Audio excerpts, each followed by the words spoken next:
የባሳለ ሀገርክን አትልቀቅ አሉ። እኔ እኮ በጣም የገረመኝ ነገር የሌሎቹ መንጫጫት፣ የሌሎቹ መደባደብ፣ የሌሎቹ ሀይሚና ብሩኬ ለማረጋጋት ነው ለማሳበድ ነው የተከተላችሁት? እኔ እኮ ግራ ገባኝ። ከትላንትናው የባሰ ደባሪ ቪዲዮ ነው ዛሬም የተለቀቀው። ለማንኛውም ቅመምዬ የኔ ቆንጆ አይዞሽ፣ ጠንካራ ሁኚ። ምክንያቱም ነገሮች ከዚህ በላይ ከባድ ሊሆኑ ስለሚችሉ ያንቺ ጥንካሬ በጣም ይወስነዋል።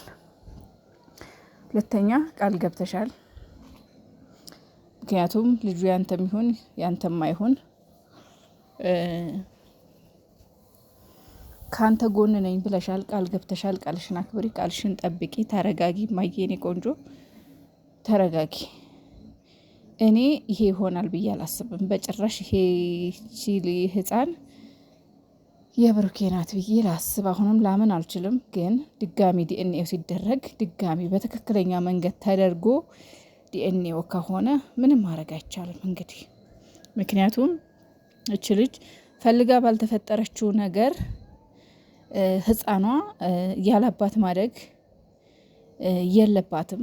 ምክንያቱም ይከብዳል። ምክንያቱም እሷ ፈልጋ አይደለም የተፈጠረችው፣ ልጅቷ ፈልጋ አይደለም። ህፃኗ ታሳዝናለች በወጣት ለምን ያላባት ካንተ ጎን ነኝ ምንም ቢሆን ብለሻል። ድጋሚ ዲኤንኤው ተደርጎ የሱ ከሆነችም እንግዲህ ምንም ማድረግ አይቻልም። የእናንተም ህይወት ፍቅር ይቀጥላል። ልጅቷ ሙሽዬ ያሳድጋለሁ ብላለች፣ ወደ ሙሽዬ ጋር ትሄዳለች። ግን ይሄን ለመሆኑ ግን ድጋሚ በትክክለኛ መንገድ አስተማማኝ በሆነ መንገድ ዲኤንኤ መደረግ አለበት እንጂ በዚህ መልኩ አይደለም። ሰላም ቤተሰብ እንዴት ናችሁ? ደህና ናችሁ ወይን? ያለው እግዚአብሔር ይመስገን። በያላችሁበት ዓለም ዳርቻ ሰላማችሁ ይብዛ። እንግዲህ ያው በጉጉት የምንጠብቀው ቪዲዮ ዛሬ ተለቋል። ሰዓቱን ጠብቆ ተለቋል እንግዲህ በጊዜ ነገር ግን ያው አስደሳች ቪዲዮ አይደለም፣ ወይም እንደጠበቅነው አይደለም። በእርግጥ ይሄ የሆነ ማለት የተወራው ተወርቷል። ቀድሞ የተወራበት የራሱ የሆነ ምክንያት አለ። ያለ ምክንያት አይደለም ቀድሞ የተወራው፣ ቀድሞ ተወርቷል ብዙ ነገር። እሷም ደግሞ እንደዚህ ምክንያት ሲጀምር ማለት ነው እንደዚህ በኮንፊደንስ ስታወራ በቃ በራሷ 100% ተማምና ስታወራ የነበረው የሆነ ነገር ስለነበረ ነው። ስለዚህ ልጅቷ ያደረገችውን ነገር አድርጋለች መጀመሪያም። ምክንያቱም እንደዛ የሆነ ነገር ሴራ ከሌለው እንደዛ እርግጠኛ ሆና ልታወራ አትችልም ነበረ። ስለዚህ አሁን ምንም ያጨቃጭቅ ብሩኬን ብትሆን ማለት ነው እዚህ ጋር መረበሽ፣ ማበድ፣ መስከር ማለት ማለት መፍትሄ ያመጣል። በቃ ነገሩ አንዴ ሆኗል፣ አንዴ ተጀምሯል አይደለ? እንደዚህ መሆን፣ እንደዚህ ማበድ፣ እንደዚህ መቆጣት፣ እንደዚህ መበሳጨት፣ ራስን መጣል። ሀይሚ አንቺን ማየት አልፈልግም፣ ብቻዬን ነው መሆን የምፈልገው ማለት አስፈላጊ አይደለም። ቡቡዬ ጠንካራ መሆን አለበት። ምክንያቱም ሀይሚ አንተን ብላ ነው እየተንከራተተች ያለችው።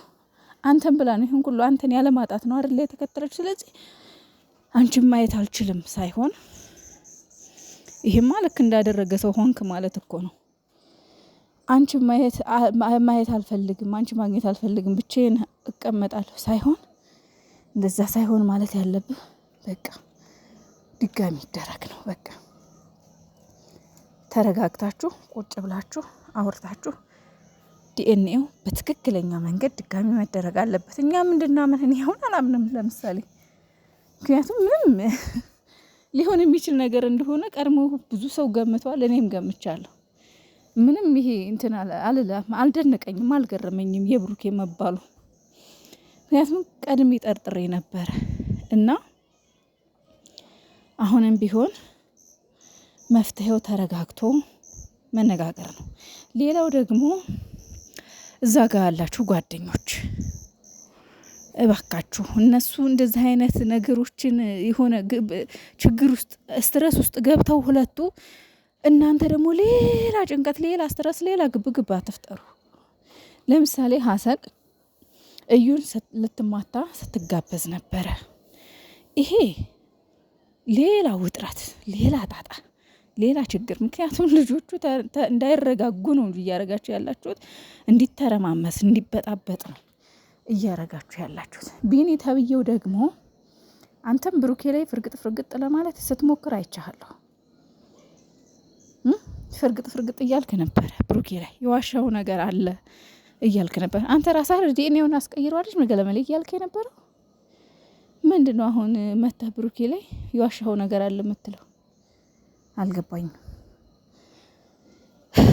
አላማችሁማ እኮ ይመስለኛል እኔ አንድ ላይ ሆናችሁ ሁለቱን የማጋጨት የማለያየት ስራ እንደሆነ እኮ እናውቃለን።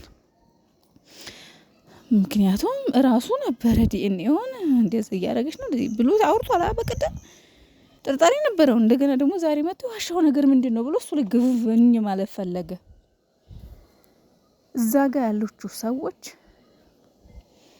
ብሩኬን የምታግዙት እነሱ እንደዚህ ከባድ ውጥረት ውስጥ በሆኑበት ሰዓት ሌላ ውጥረት በመፍጠር ሳይሆን ነገሮችን በማረጋጋት ቀስ ብሎ እንዴ መደማመጥ እንኳን አልቻሉም እኮ። ሌላ ቤት የምንጠላው እኮ እኛ ቤት መጣ ጎበዝ።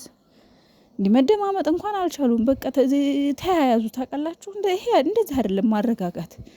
ከጎናቸው ልትሆኑ የሚገባው በእርጋታ ነው እንጂ እንደዚህ አብሮ በማበድ አይደለም። እንዴ በእናንተ ጩኸትና በእናንተ ጭቅጭቅ እኮ ልጁ በቃ ሊያብድ ደረሰ እኮ። ብሩኬ እያበደ ነበረ እኮ። አሳበዳችኋቸው እንዲ። ስለዚህ እንደዚህ አይደለም። ድጋሚ ዲኤንኤ ይደረግ የምትሉ እስኪ አለም በሉ እንዴ። እኔ አላመንኩበትም በጭራሽ። ድጋሚ ትላልቅ ሰው ባለበት በትክክለኛ መንገድ ዲኤንኤው ይደገም፣ እኛም እንመን። እዩ የኔ ግን ማለት ነው። በነገራችን ላይ እዩ እውነት ካላት እውነት ትክክለኛ ጊዜ ላይ እውነቱ ካላት ማንም እሷንም ቢሆን ተጎጂ የሚል የለም እኮ። እሷንም ተጎጂ የሚል የለም። ልጁን በሚረዳበት መንገድ ይረዳል። ህፃኗም ምንም እዳ የለባትም የምትንገላታበት። ግን ደግሞ ዲኤንኤው በጭራሽ እኔ አላመንኩበትም። እናንተ ካመናችሁበት አላቅም። ስለዚህ ቅመሜ አይ ነው አውቃለሁ። ባንቺ ቦታ ሁሉም ሴት ባንቺ ቦታ ሆኖ ቢያስበው ከባድ ነው ነገሩ፣ ላንቺ በጣም ከባድ ነው። ግን ደግሞ በቃ አንዴ ቃል ገብተሻል፣ አንዴ ተናግረሻል። ስለዚህ ታገሽ፣ ግድ የለሽ ታገሽ። በቃ ነገሩን ዳር አውጪ። ቃል ገብተሻል፣ አንዴ ቃልሽን ጠብቂ። ከጎን ሆናለሁ ብለሻል። ከጎን ደግሞ ያንቺ ጥንካሬ ለብሩኬ በጣም አስፈላጊ ነው። በዚህ ሰዓት በጣም አስፈላጊ ነው።